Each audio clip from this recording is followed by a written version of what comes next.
brought to you by V-Guard, co-powered by Sensodyne O Bhimal বলো কথা Keshari. Associate sponsor UltraTech cement. শুভদী, চলে তো দত্তফুলিয়ায় যাই। সেখানে এই মুহূর্তে বিজেপি প্রার্থী জগন্নাথ সরকারের হয়ে প্রচার করছেন তারকা প্রচারক মিঠুন চক্রবর্তী। ছবি দেখাচ্ছি আপনাদের, রোড শো করছেন আর সেখানেই উপস্থিত রয়েছেন আমাদের প্রতিনিধি মহাদেব। মহাদেব, কি ছবি এই মুহূর্তে ধরা পড়ছে? কতটা উন্মাদনা, উচ্ছ্বাস সাধারণ মানুষের মধ্যে?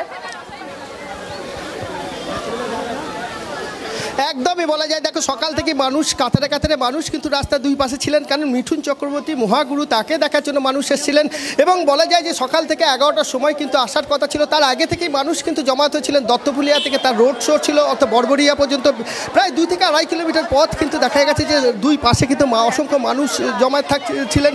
কিন্তু যেহেতু প্রাকৃতিক বিপর্যয়ের কারণে মূলত কিছুটা টাইম সংযোজন করা হয় এবং সেই সময় সংযোজন করার কারণে কিন্তু মিঠুন চক্রবর্তী পরবর্তীকালে তিনি গাড়ি করে আসেন এবং গাড়ি করে আসার পর তিনি কিন্তু রোড শো করেন। যদিও কিছুটা যে জায়গা পর্যন্ত করার কথা ছিল সেই পর্যন্ত না করতে পারলেও তিনি কিন্তু রোড শো করলেন এবং এখানকার যে সকল মানুষ রয়েছেন তাদেরকে অভিনন্দন জানালেন হাত ধরে। এবং সব থেকে বড় বিষয় দেখো, মিঠুন চক্রবর্তী মানুষকে আনন্দ দেওয়ার জন্য তিনি কিন্তু নৃত্য করলেন।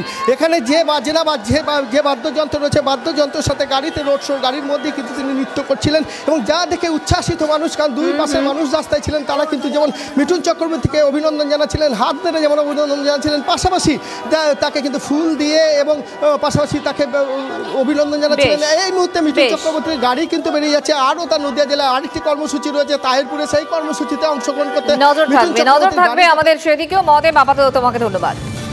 একদমই মন্দিরা, আমরা পরপর প্রার্থীদের প্রচারের ছবি দেখছি। তুমি এই মুহূর্তে যে ছবি আমরা দর্শকদের দেখালাম সেটা তো তারকা প্রচারক। এছাড়াও অত্যন্ত গুরুত্বপূর্ণ 6টি আলাদা আলাদা ভিজুয়ালসে আপনাদের দেখাচ্ছি।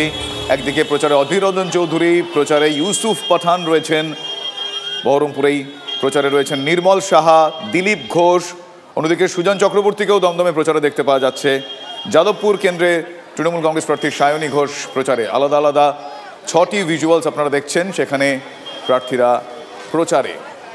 brought to you by V-Guard, co-powered by Sensodyne O Bhimal বলো কথা কেশরী।